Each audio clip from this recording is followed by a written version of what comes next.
wanted to show you how we're doing this. We are going to go ahead and plant them 1 foot apart. I know it's iffy as far as spacing goes. Some people say give them at least 18 inches apart. We have done square foot gardening in the past and it's worked really well for us. And we are going to be keeping these pruned back to 1 stem, main stem. We're not going to let them bush out too much.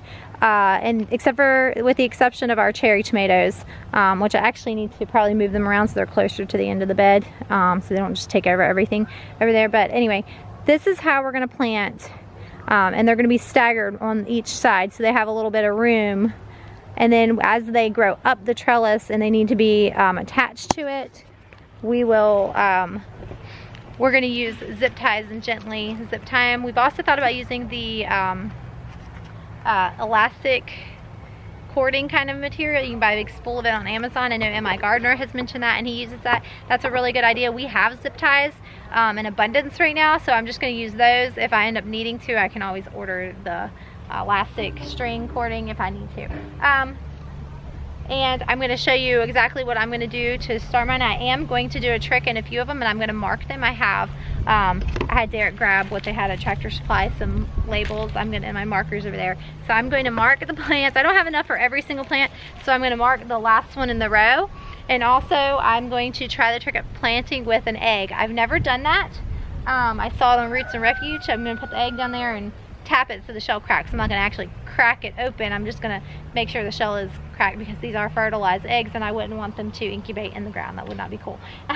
So I'm going to crack them, and then the roots as they grow into it will nourish them, and that makes all the sense in the world to me. I've never tried it. I just want to see a side-by-side comparison of how the one plant does with that, and I picked a average looking plant. I'm not putting the biggest plant with the egg just because it's already the biggest and strongest. I want to get a fair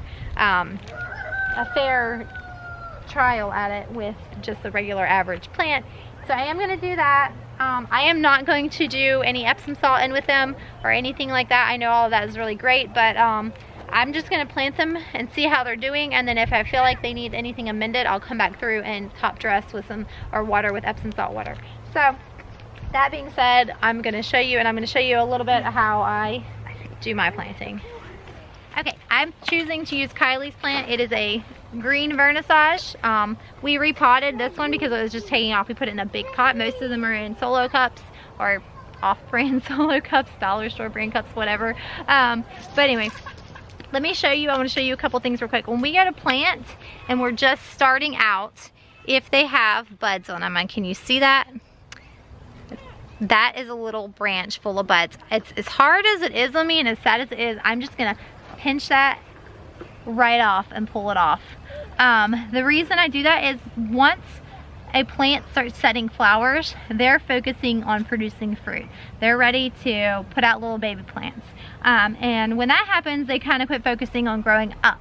And the more up they grow, the more you're gonna get in the long run. So if you pull these off in the beginning, as hard and sad as it is, because you're looking, that was, you know, like 1, 2, 3, 4, 5, 6 little baby tomatoes that we could have had. In the long run, we'll get way more than that because it's going to just shoot up. So another thing I want to point out, and it's kind of hard at this stage to see because they're so small and they're just starting to really grow, is right here, I call it the armpit, there's a little branch getting ready to come out, and we just pluck those out. On big tomatoes, I actually let them get several inches long because I will cut them out and then I will root them. I'll put them in a jar and let them grow roots. I'll actually root them and then I'll replant them because I'm a crazy tomato lady and I'll just plant tomatoes all throughout the year. So I always do like the lower branches and things. When I cut them off, I will, not right now, but on as they get up and I'm pruning them, I will go ahead and root. Anything I can root, I will root and plant. So I just want to point that out and show you about that before I actually put this in the ground. Okay, so I have an egg freshly laid from our chickens. I'm going to stick it down the hole. I dug this hole out. I used a hoe, a pointed hoe that Derek made me to dig it deeper because these beds are only, you know, like 6 inches deep, and we put them straight on the grass. So we don't have a whole lot of room for digging, so I had to actually dig down a little bit.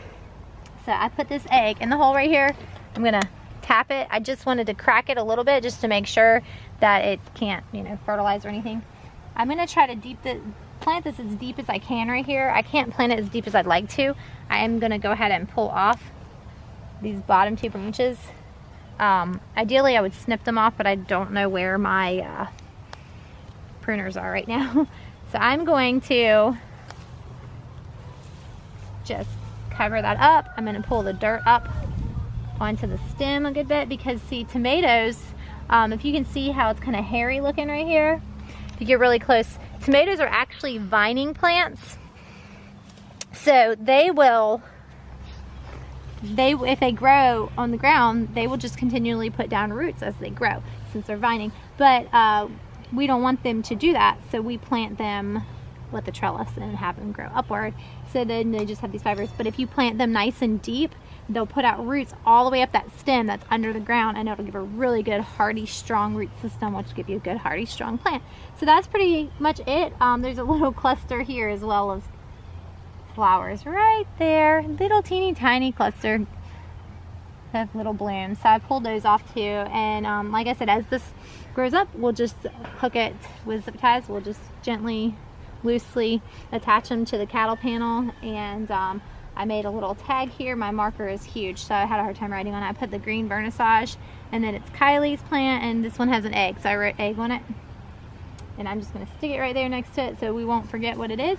And we have another 93 plants to go for, well, no, it's not 93, it's like 71, 70 something plants to go today, since I have 20 something left over there for replanting in a couple weeks. And then I have I don't remember how many peppers, maybe 15 or 20 peppers to put in today. So that's how we put them in the ground.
was like 78 tomatoes, I believe, and I think 16 peppers. Like I said, I have more peppers that aren't ready to go in the ground. And these ones were a little small. I hope they do all right. We went ahead and put them in because they were kind of outgrowing the cups, but they're still iffy. And then I have 22 more tomatoes still up there to put in. The kids actually have 2 tomatoes and 1 pepper that's going to go over in their beds over there. Extras that didn't fit in their bed over here. So everything went really well. I'm really excited. Yeah, it's going to be awesome. We have 2 full beds empty over there that we can put the other tomatoes and peppers in when they're ready, and probably, I'd say a week or 2, they're going to be plenty ready to go in the ground. So anyway, that was a lot of work, but it's really rewarding, and I'm going to just take pictures and video every week of the progress because it's going to just explode out here really soon. All the plants in the ground. There's a lot of weeds in the beds too, but it'll be alright. Alright, you can see we put some basil on the ends. This is cinnamon basil and then sweet basil. And then we got our plants all on the trellis, and we went ahead and put a few pepper plants out here in front of the tomatoes. Hopefully we haven't overcrowded the beds. Like I said, we really like the square foot gardening method, and it has worked well for us in the past. And this isn't exactly square foot gardening, but it's planting in kind of the same proximity as that. So I think it'll be all right.